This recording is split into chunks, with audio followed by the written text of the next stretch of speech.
I'm Claire Richardson in Berlin. Thank you so much for joining us. We will be getting to those developments in just a moment. But first, we have some breaking news coming in. Explosions have been heard over Qatar's capital, Doha. That, according to reports from the news agencies Reuters and AFP. Now, according to Haaretz, the news outlet, Israeli officials have confirmed that Iran fired 6 missiles on the U.S. base in Qatar and 1 missile on a base in Iraq. For the latest on this breaking news update, we can bring in Misha Komadovsky in Washington, D.C. Tell us what we know at this moment about the situation in Qatar, where the Al Udeid Air Base is located.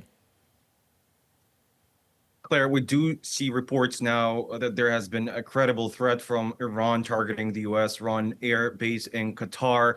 It is the largest U.S. base in the Middle East. It is home to about 10,000 American troops, and separately, Axios, American news network, reported, citing an Israeli official, that Iran has indeed launched 6 missiles at U.S. bases in Qatar. The outlet had previously reported that such an attack was being prepared, and President Trump, as we know, today convened a National Security Council to address escalating threats following U.S. strikes on Iranian nuclear sites. And intelligence suggests Iran moved enriched uranium to hidden locations before the attacks, raising new concerns here. And Tehran has threatened retaliation, including missile strikes and targeting U.S. bases in the Middle East, where 40,000 American troops are stationed currently. The Department of Homeland Security has raised the threat level, warning of possible cyber attacks on the U.S. infrastructure. And these developments may also affect the president's planned trip to the NATO summit in the Netherlands. He left early during the G7 summit in Canada, and worth noticing that, Claire, right now over 40,000 U.S. troops are based in the Middle East, including civilians, along with billions and billions of dollars in American weapons and military equipment.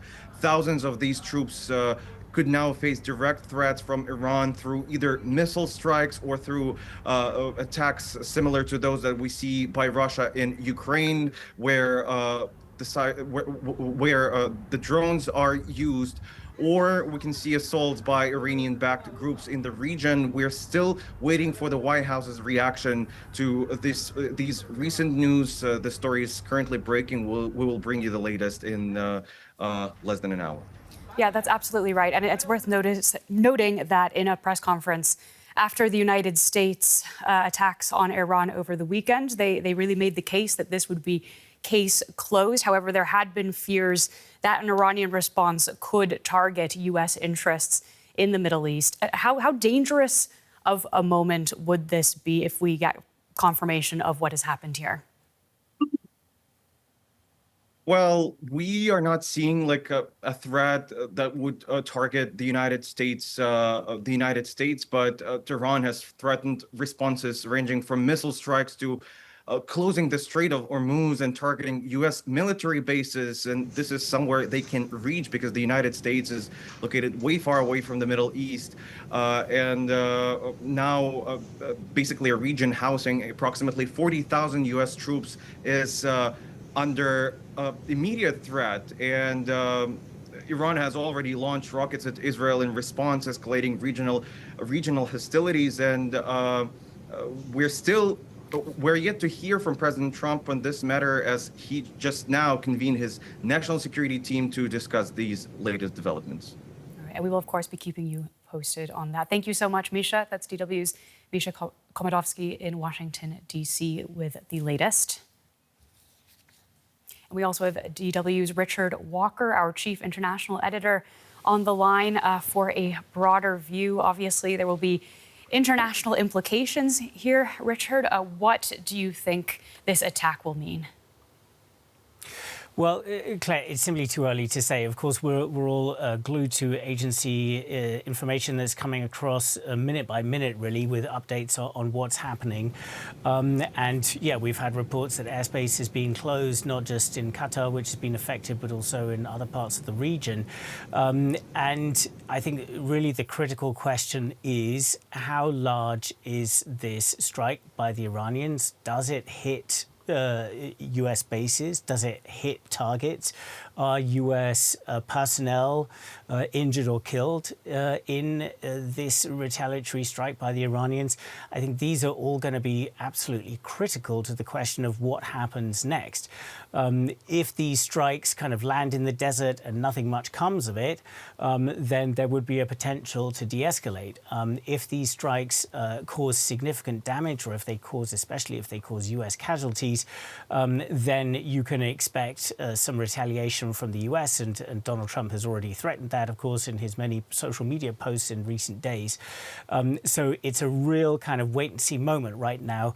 What does this strike actually do? Yeah, and we are looking at live footage from Doha at night that our viewers can see just there. As Richard says, we will have to wait for confirmation of how much damage this actually could potentially do. Richard, is there a possibility that if we don't see American lives lost, that this could be the end of the Iranian response and seen as a kind of way for them to retaliate without turning up the heat and leading to a very significant escalation in the Middle East? I mean, that would be the best case scenario, Claire, at this stage. Obviously, that is, what the Americans would be hoping for, and that is what many observers will be hoping for. But that doesn't necessarily mean that, even if that was the case, that this whole story is over, because the Israeli strikes on the Iranian nuclear program continue. Israeli strikes on Iranian targets continue.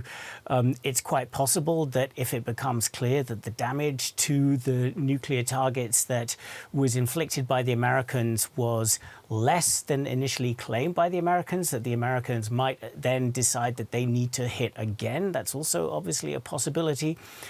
Donald Trump has even, of course, kind of raised the specter, kind of contradicting the rest of his team, that possibly regime change attempts might be in the cards after all. So there are all sorts of ways in which this could escalate, even if this individual incident does not. But really, like I say, we're really waiting to see what do these Iranian missiles hit, because that is really going to be the guide to what happens next. One area of speculation has also, of course, been about whether Iran might try to disrupt traffic through the Straits of Hormuz, which we've obviously been covering in the last few days quite a bit. That would be seriously disruptive on an economic level because of all of the oil that passes through the Straits of Hormuz. But one consideration there is that is something that would not necessarily hurt the United States, say, as much as it might hurt other countries such as China, which are, of course, much closer to Iran. So there's some speculation that the Iranians might not go for an option like that because it may not hurt the people that they want to hurt. But yeah, for now, our focus is on what is going on with this strike aiming at Qatar, and will potentially other targets also come into focus. Well, thank you so much, Richard. If you're just joining us, we've been talking about reports that Iran has launched missiles toward U.S. bases in both Qatar and Iraq. We'll confirm that as it comes in. Richard, thank you again.